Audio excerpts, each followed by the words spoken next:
ചോദിക്കട്ടെ ടീമിന് 3 ലൈൻ പെണ്ണുണ്ടായിരുന്നു, അത് പൊട്ടിപ്പോയി എന്ന് പറഞ്ഞു. 3 ലൈനല്ല, ഒരു പ്രണയം ഒന്നും പറയാനൊന്നും പറ്റിയൊന്നുമില്ല. പക്ഷെ എന്തായാലും അത് പൊട്ടിപ്പോയി വർഷങ്ങൾക്ക് മുമ്പ്. ഇപ്പൊ ടീം ഫ്രീ ആണ്. അപ്പൊ കല്യാണം കഴിക്കാൻ റെഡിയാണോ? കല്യാണം കഴിക്കാൻ റെഡിയാണ്. ഒന്നും അയ്യടാ റെഡിയാണ്. അതല്ല, റെഡിയാണെന്നുണ്ടെങ്കിൽ ഞാൻ അങ്ങനെ പെണ്ണ് കാണാൻ അങ്ങനെ ഒന്നും പോയിട്ടൊന്നുമില്ല. ഈ കൊറേ ആരാധികമാരൊക്കെ താഴെ നമ്മൾ കഴിഞ്ഞ എപ്പിസോഡിൽ ഒരു ആരാധികമാര് വരികയാണെങ്കിൽ ഈ ആരാധികമാര് കുറെ പേരുണ്ടോ? മെസ്സേജ് ഒക്കെ അയക്കാറുണ്ട് ടീമിന്? മെസ്സേജ് ഒരുപാട് പേര് അടക്കാറുണ്ട്. പക്ഷെ ആരാധന മാത്രമേ ഉള്ളൂ. ഇഷ്ടല്ലേ? അങ്ങനെ കല്യാണം കഴിക്കാന്ന് മെസ്സേജ് ഒന്നും വിട്ടിട്ടില്ല. ടീമിന്റെ സങ്കല്പം എന്താ? അല്ല, ഇപ്പൊ സിനിമാ നടൻ മാത്രമല്ല, ഞാനൊരു സാധാരണ ഒരു മനുഷ്യനാണ്.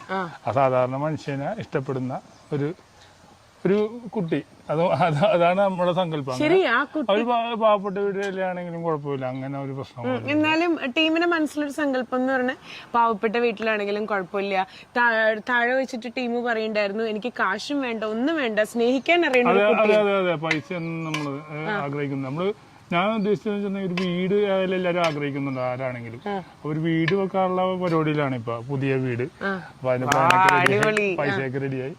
അപ്പൊ ആ വീട് വെച്ചിട്ട് കല്യാണം കഴിക്കാന്നുള്ള. അപ്പൊ ആരെങ്കിലും ഇപ്പൊ കല്യാണം ആലോചനയായിട്ട് വന്നു കഴിഞ്ഞാൽ നമുക്കും കൂടി പറ്റുകയാണെങ്കിൽ നമുക്ക് നോക്കാമല്ലോ. എന്തൊക്കെയുണ്ട് ട്ടോ.